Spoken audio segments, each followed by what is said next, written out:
And one of the things that also NATO did, and it never acknowledged, obviously when NATO bombs any place, they say, well, there was a strategic military purpose for bombing that space.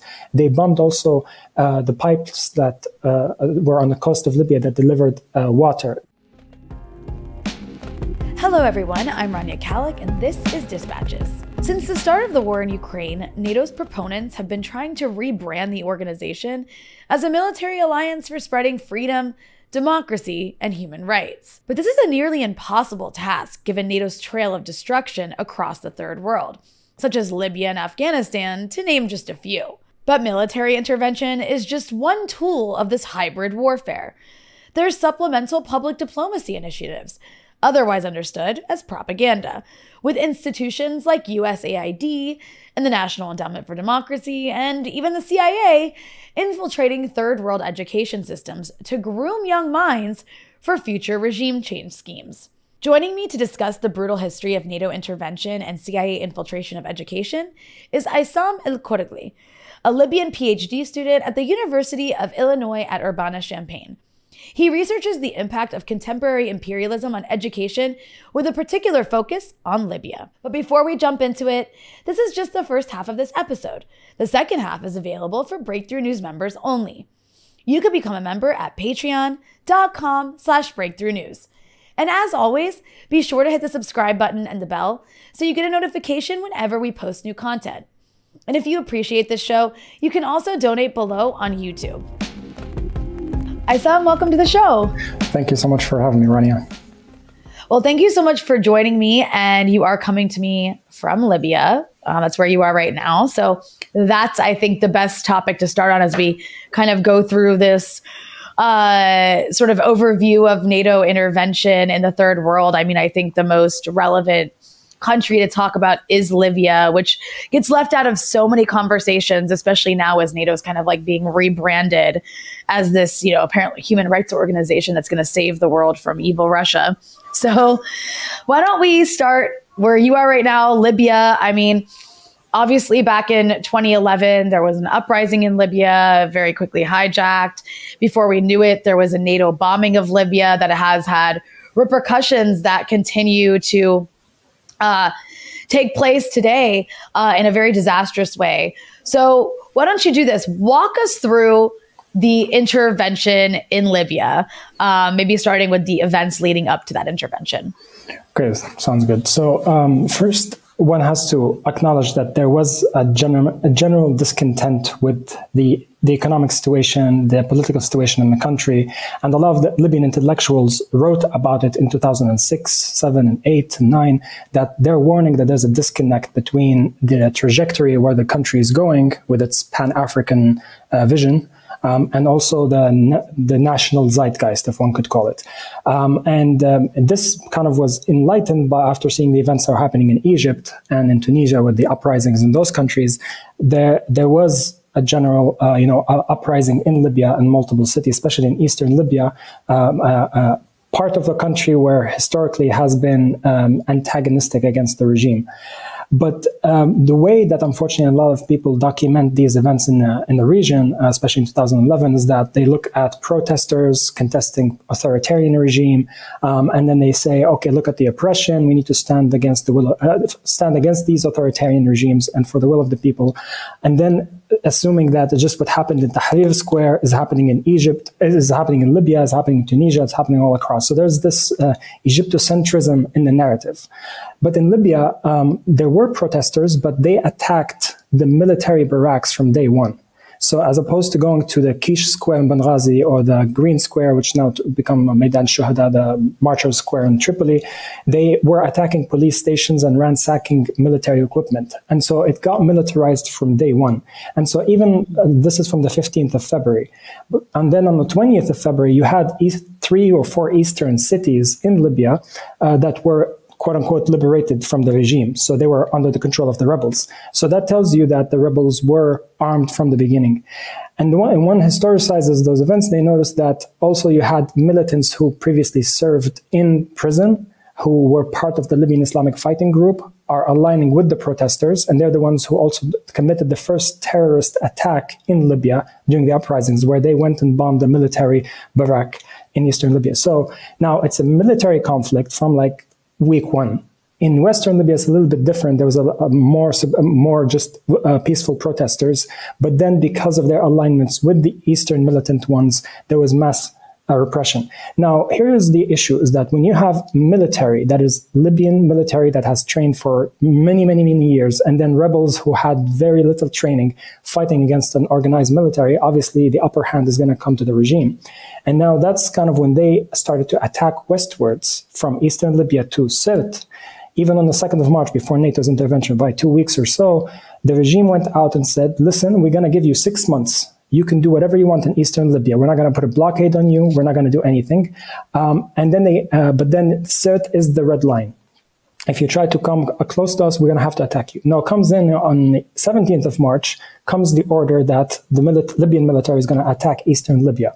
But note that this attack is not only on the coast, it also came to close the border from Egypt's side. Because they have intelligence, and this is based on documents that I've looked at, is that they had the reports that there were Qataris, there were French intelligence in Eastern Libya before even NATO's mandate.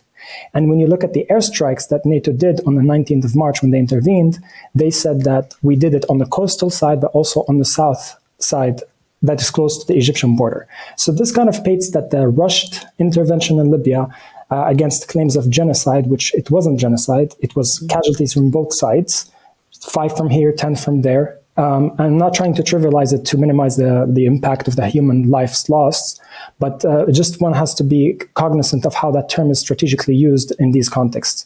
And so that legitimized, in a way, this intervention that the regime is going to go and attack Eastern Libya and cleanse the population, quote unquote. And then there's also, if I may add just very quickly, there's the racial component of it. And now is the lingering impact. You probably saw it on the Tunisia-Libya border, and also the migrant crises that are happening in the Mediterranean because of how Black Africans, I use that term intentionally because I'm also African. Africans look different. And the way that they're treated as they migrate. And so they said that the Libyan regime is hiring mercenaries from day one to kill Libyan protesters. So it became like African mercenaries, meaning Black Africans, fighting and killing rebels or people who look like me. So it became like Europe is coming to save Libyans from Black Africans. And that really had a political and economic impact after 2011 because Libya became less and less invested in Africa, more and more in Europe. So even Pan-Africanism now as a concept, it's like very dead in Libya's, a general political space and political conversation. So that's kind of broadly what happened in 2011. Yeah, I mean, that anti-Blackness element is so important because you had that lie being spread all across Western media. It went even deeper than just Black African mercenaries. Being used, in Libya, there was also lies being spread about Gaddafi's giving them Viagra to rape Libyans. I mean, it was just completely racist lies being told that were eaten up so quickly. And of course, there was never any correction done, having to deal with that. And then there was also, of course, like the people that they were aligning with. And I know that you had sent this photo to me. Why don't you tell us what's happening in this photo here? So in this picture, we have John McCain and Graham on the right, and he's receiving an award from Abdel Hakim bin Haj. They're both receiving an award from Abdel Hakim bin Haj. Now, Abdel Hakim bin Haj, I can just summarize the Libyan Islamic Fighting Group's history in one sentence from a book called The Global NATO and Catastrophic Failure in Libya. And it said what the Libyan Islamic Fighting Group were not able to do in the 90s, they were able to do in 2011 thanks to the help of NATO. And so their history is that Abdel Hakim bin Haj went and trained in Afghanistan with the Mujahideen there, with the help and training of both MI6 and the CIA. And then in 2006 or 7, after the agreement between Libya and the United States and Britain to try to get all the quote-unquote terrorists together, he was deported. His plane was down from Malaysia, and then he was extradited to the UK and then to Libya. So he spent some years in prison. And then he also signed an agreement in 2009 to denounce violence against the Libyan state. So now he became a Libyan citizen with full rights, and he denounced violence. So the Libyan Islamic Fighting Group, they even published this 500-page book about how violence should be constructed never against the Libyan state, because the Libyan state is not, quote unquote, infidel state or, communist or whatever. But then in 2011, this guy gets flown in, gets supported, and he's in charge of one of the rebel groups that came and, quote unquote, liberated Tripoli. And there's also a Frans van Kater, I don't really watch it, but there's a report on how it's surprising to see NATO supporting this particular figure, who is, is a fundamentalist in that sense. But then obviously the United States never have a fixed policy towards somebody. They're very chameleon-like. They always change. Sometimes somebody is an enemy. The next day is a friend, sometimes friend or a foe. And this is an example of one of them, where you see after the regime change in Libya receiving this award from a known terrorist, essentially. Yeah, it's really stunning. But again, it's a part of like an ongoing pattern, and we're going to get a bit into that pattern. But before we do, I'm curious because I think it's really important to emphasize this, especially at a time when you have NATO being built up, you have more countries joining NATO. You also have NATO being kind of, in a sense, refashioned to be like an anti-China alliance in addition to what it already is, which is this anti-Russia alliance. And it really is, again, like I mentioned earlier, being rebranded as this like organization that's out to like spread human rights and save the free world, if you will. So but of course we never talk about what happened after the NATO intervention in Libya. So what did happen after the NATO intervention in Libya? Did Libya see freedom and democracy like reign supreme? And what are the lingering impacts of that intervention 12 years later? I mean, you're in Libya right now. Yeah, so I'll start with the normative sense of democracy, where people equate it with voting. In 2012, we did have voting for, this traditional way where you dip your finger in ink and then you can walk around, oh my God, I voted. But those elections, they sidelined roughly 80-90% of the people who had political experience, because we had this law that isolated anybody who had alliance or allegiance or affiliation with the former regime. So meaning that anybody who could be, let's document that Libya was great socialist people of Libyan Arab Jamahiri, and there's an emphasis on the socialist.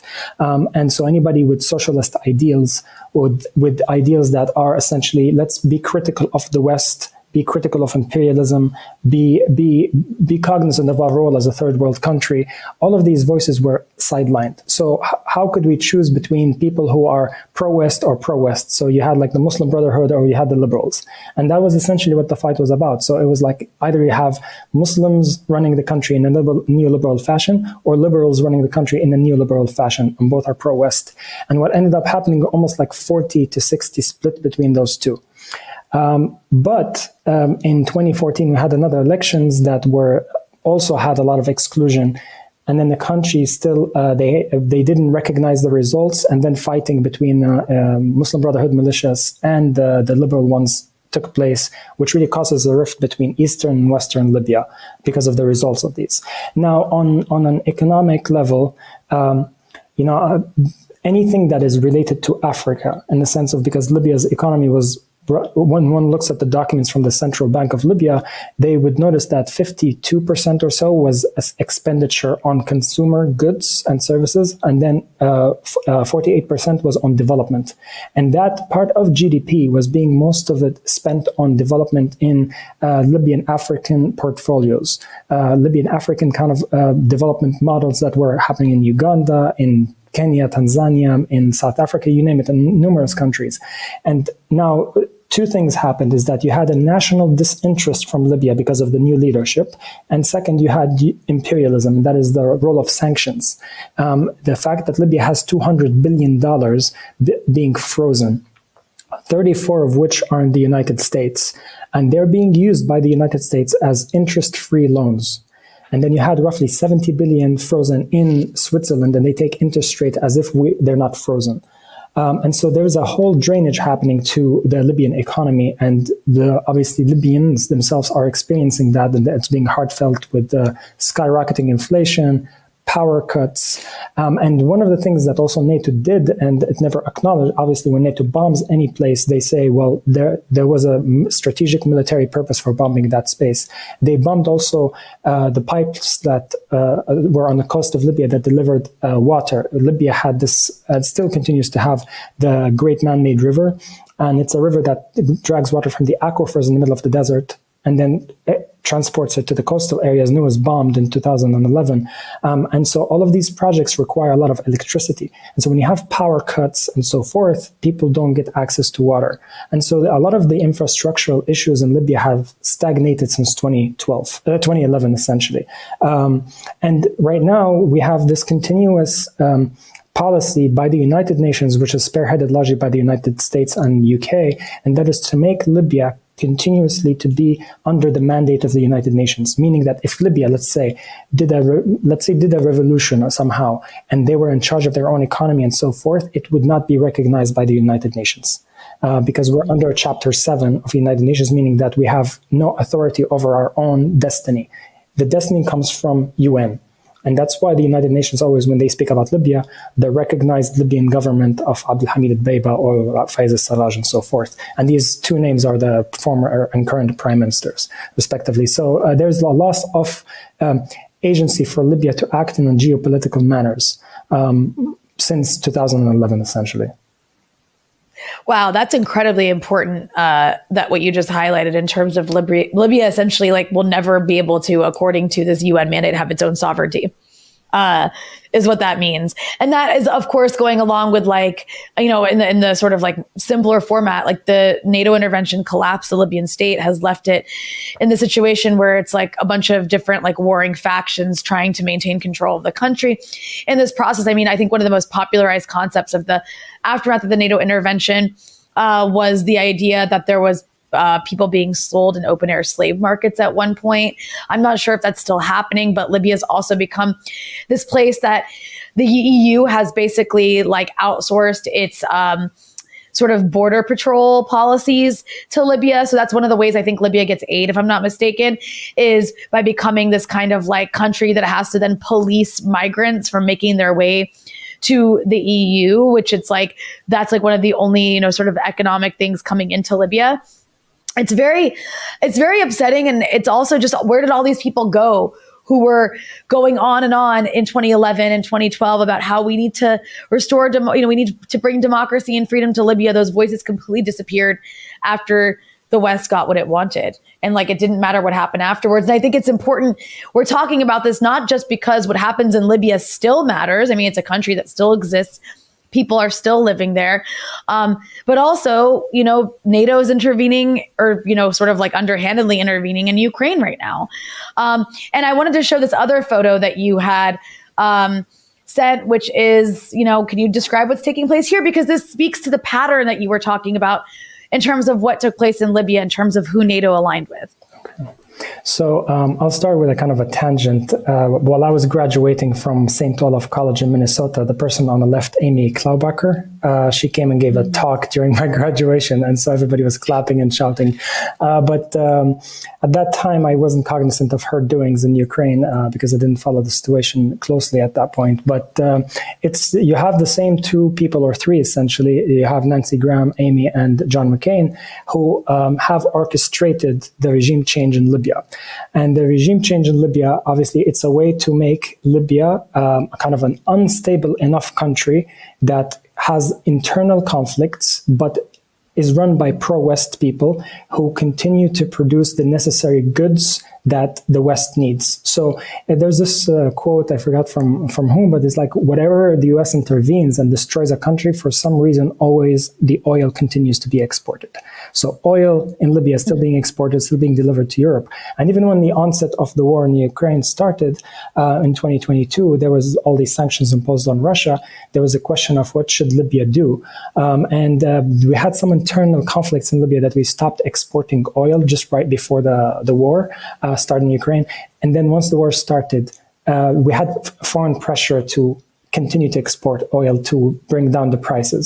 And so Libya plays a role in the sense that it is obedient to the West's demands. But it's the exact same recipe that happened to Ukraine in 2014, it happened to Libya, is that you try to remove a country that is sovereign and people choosing their own faith, that is based on popular demands, to a country that is pro-West, shattered, nationalist, and that is, and obviously aligns with World Bank and IMF policies, because we know what happened in Ukraine is the same thing that happened in so many other countries, that they were aligning with taking loans from Russia as opposed to the IMF, and then the ousting, the documents for the National Endowment Democracy and Victoria Nuland and so many others. They're saying right now Ukraine is in the orbit of the United States, and so the recipe for regime change and so forth is being applied continuously by the United States, and Libya and Ukraine are not any different from what happened in 2011-14, and these two phases, or three at least, resemble that. Very well said. And that brings us back to an issue that, you had already started discussing, or you had referenced, and that's the issue of Afghanistan. Again, speaking to this pattern of who the U.S. in particular ends up aligning with, why don't you give us a bit of an overview of how that relates to Afghanistan? And by the way, another country where NATO played a huge role in intervening. Of course, that intervention from the U.S. goes back even further. But please, Afghanistan. So I'll start with a quote from John Pilger, where he has access to documents that I don't have access to, but he said at some point that there was a U.S. leak in Kabul from the embassy, and where it said that the demise of the People's Democratic Party of Afghanistan is the intentional goal, and this is me paraphrasing, and the intentional goal of the United States, regardless of any social and economic, negative social economic impact it has on the Afghan people. So there was the intention of regime change in Afghanistan before even the funding and the support of the Mujahideen. So you had a country that was run by the PDPA, People's Democratic Party of Afghanistan, where they had social and economic equal rights, between men and women. You had the literacy rate, very little. Social welfare policies were amazing. So it was a country that is commendable. And some tangential history, Libya supported also the PDPA. But a lot of people say, oh my God, that they're communist. They actually were not necessarily, they had socialist tendencies, but they never aligned with the Soviet Union. Otherwise, they would have joined, right? But essentially what they did is that you had a country that was successful, that is creating its own development model, and almost in a sense, again, non-alignment. But then the United States didn't want that. And so they funded these mujahideen and trained them and armed them for many, many years to weaken the Soviet Union. And I would like to eventually to ask you to present a picture that maybe later on, is that one of the battle of ideas that the United States fights is not just media, but it's also education. And this is kind of largely my research. And a lot of people become very glad when they see aid coming from the US aid, or they have NGOs being funded by the US aid. But the US aid, one of its leaders back in the 60s, they asked him, why do you do so much aid? And then they said that this aid that we give to people is a way to dissuade countries to become communist. But now we go to the 1980s. The US aid gave roughly $50 million to the University of Nebraska to write textbooks. And these textbooks are for the Mujahideen. So these textbooks are to be used by the Mujahideen in Afghanistan, the Taliban essentially. And so when there was an article by Mike Davis called A for Allah and J for Jihad, and I'll be using some of the quotes, is that you open the textbooks that teaches alphabet, and their alphabet is Pashto, is similar to Arabic, so I was able to understand some of them. It says obviously A, Alif, the first letter is Allah, or means God, and then B is T is Tufang, so it means a rifle, and so even though, and then Jim is for jihad. So a lot of the words that are introduced in the curriculum are very militant in the Islamic fundamentalist sense. Now, they're the second grade book when students start to read and write, or at least somewhat literate. One of the books reads the story of a young schoolboy walking back from school, and then he got home, and then his mom asked him, did you notice anything coming back from school? And then he said, yes, I saw a dead Russian soldier And then I cut his head off. And then she said, why didn't you cut his limbs off, meaning arms and legs?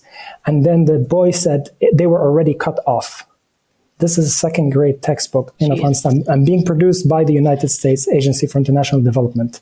And now if you go to third grade, they're teaching you in mathematics. So all of these, be it the language or be it the mathematics, they're all being politicized in the sense of trying to build this hatred for Russians and normalize the violence against them in a very voyeuristic, glorifying violence fashion. This third grade textbook in mathematics says that if a mujahid is fighting 50 Russian soldiers and he kills 23, how many Russians fled? So to show the weakness of the Russian soldiers. Now, if you go to fourth grade and teach them multiplication and dividing and so forth, it says the distance between a mujahid and a Russian soldier is 3,200 meters. And if a bullet of a rifle, Kalashnikov, AK-47, flies at the speed of 800 meters per hour, how many seconds does it take for it to kill the Russian in the forehead? And so these books, and so now... That's one way to learn arithmetic. Exactly. And you can reproduce these textbooks for any country that despises Russia. Right now, you can give it to all NATO countries and they would glorify those textbooks. And so, but then that's kind of the United States. It fames itself that it promotes peace and, nonviolence and dialogue and democracy and freedom. And it still does the same thing. Now, did this thing stop only in the 80s, maybe during the Cold War or something like that? No. I can speak, I didn't give you any pictures, but since 2014, the National Endowment of Democracy have been funding the revision of Ukrainian textbooks, such that they start to glorify the history of the nationalist Stepan Bandera, and they use this term that we need to remove the Homo Sovieticus of Ukraine. So Ukrainians see themselves as part of a larger Soviet Union, remove any traces of that of the curriculum, and try to create a more nationalist, isolated Ukraine, or at least aligned with the West. And there are endless examples of this. But then the question then comes, how come that the United States, intellectuals, they don't speak about these things? They don't say, listen, how come it's contradictory to our values that we are promoting Islamist education, or because it contradicts the, U.S. government funding a religion, because there's a whole separation of the state and the church. The United States, there's this quote in 2002, after people realized that the funding for the Mujahideen has taken place. They said that these books that we produced by the US aid, which is taxpayer money, unfortunately I'm not even a citizen, I pay taxes in the United States, and this is the boomerang effect, is that these books, they don't say they were produced by the United States. And that's the only loophole. But I'm like, you still are funding and producing the ideology of terrorism in of itself. And I'll conclude with the last thing about US aid, unless if you want to return to it later, but even in Iraq in 2003, after the bombing and the regime change and everything, the USAID comes in with millions of, tens of millions of dollars to rebuild the schools. And they obviously, when they want to rebuild something, they outsource it to American companies. They don't allow national companies of Iraq to actually get the money and rebuild. And so there's a whole kind of outsourcing that happens. And then the schools, textbooks, they, back in the 90s and the early 2000s, they were obviously Ba'athist nationalists. They despise the United States. They despise vassal states in the region, namely Kuwait, because of the history between the two, but it's also any country that had foreign military bases. So it was very nationalist curriculum. And it glorified Saddam Hussein in that sense and his party. But then USAID collaborates with UNESCO, which is supposed to be a political United Nations agency. And they start writing new forms of textbooks that erased anything that had to do with third world nationalism. Erased anything that had to do with Iraq's role in offsetting, Western imperialist influences in the region. And so you had Iraqis not knowing right now what is the history of their country, why is their country destroyed. And the exact same recipe has happened in Libya. In Libya since 2011, they removed anything from the curriculum starting from 1969. So we don't know our history. Students are not being taught what has happened in the last 60 years of Libya. And so it's this, again, the same recipe being used after destruction of a country. I mean, that's really alarming because we can't take for granted the importance of history. I mean, I'm talking to you from Lebanon, right? Like Lebanon doesn't have any sort of national understanding or like sort of like a unified understanding of the civil war in this country, for example. So everyone just kind of gets it from their family. It's not even like looked at. And then the dominant narratives that spread in the mainstream are, of course, narratives that'll benefit the West, that'll benefit the US, benefit Israel, this sort of thing. So it's like the way that history is understood is so important. I mean, we have that issue in the US, like where it becomes contentious in certain states about the way people understand the Civil War and whether it was really about slavery or not, and this sort of thing. So that absolutely applies to these third world countries. And I didn't know that the U.S. played a role in textbooks in Iraq post-invasion, and it perfectly makes sense to want to make sure that Iraqis forget about, their history and third world nationalism.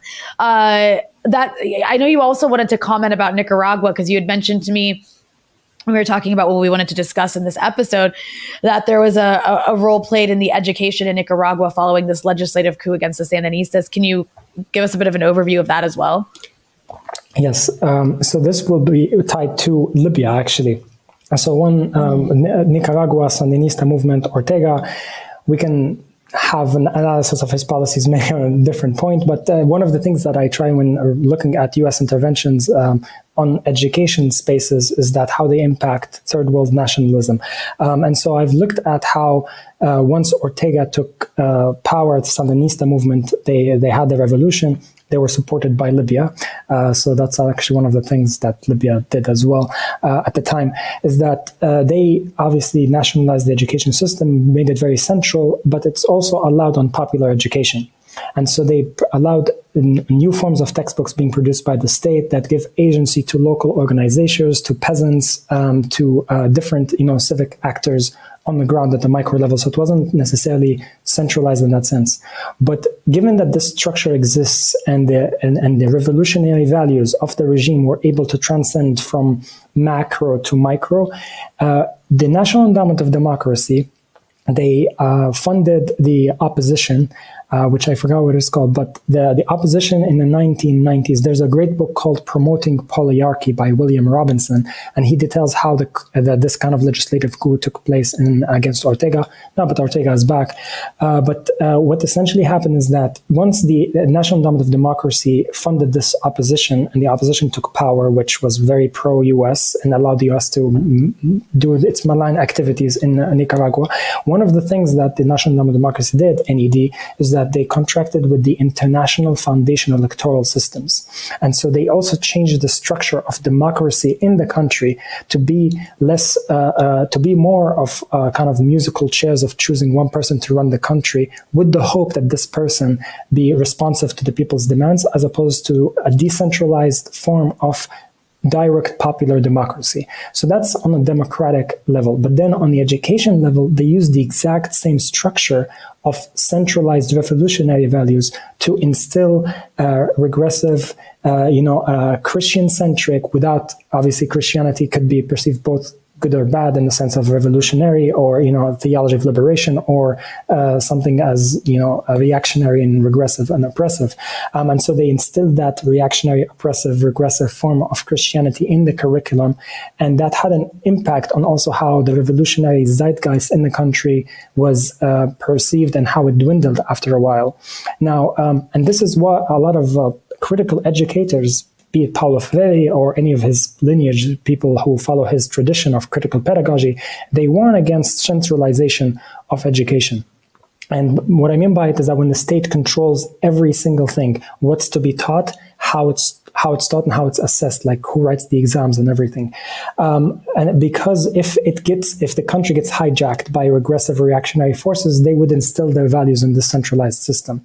But now, this is what happened in the 1990s in Nicaragua. Shift 25 years or so later, in 2018, the International Foundation Electoral System, which gets funding from the National Endowment of Democracy, which gets funding and directives from the CIA. There's a whole connection between those three. And I think maybe I should pause for a bit to clarify that connection, is that you had CIA doing dirty work, and still does, for the past 70 years or so, but then given the backlash that it got from the numerous coups and the assassinations, they started outsourcing it and then outsourcing it to the National Endowment of Democracy. They said instead of doing coups by overt actions and so forth, we need to maybe use soft power. They used that term. And so Ronald Reagan in 1983 established the National Endowment of Democracy, conservative, liberal, and in the sense, obviously, when people say conservative or liberal, they think it's two different things. They align in so many ways. But essentially what they have done since the 1983 is that they funded the International Foundation Electoral System to start writing civic education textbooks in Libya. So think that Libya in 2011 and before, we were a national sovereign country with our own textbooks being produced by Libyans with Libyan ideas and revolutionary values or whatever. Now, after 2011, we ask help from the Americans because allegedly they have democracy since 1776 and they should teach us a lesson. And so the IFES comes and writes these civic textbooks. And in 2020, when I read them for the first time, I did not know who wrote them and who funded them and so forth. I thought it was literally written by Libyans, and I was surprised by the amount of focus on liberalism. And maybe I should pause also to explain what I mean by it, is the focus on rights, your rights and responsibility.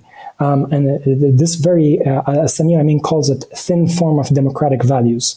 And this idea is that I need, as a citizen, I need to, they have certain lists of things that a good citizen should do. One of the best things to do is to vote, and the least that is you keep a good hygiene. And so there is nothing about protesting, about the regime, about challenging it, about a status quo, what does it mean? So all of the things that we have had before about revolution, about the values of equality and so forth, have been reduced to minimalist acts that you can check off the box. If you enjoyed this episode and want to hear the rest, you can access it by becoming a Breakthrough News member at patreon.com/breakthroughnews.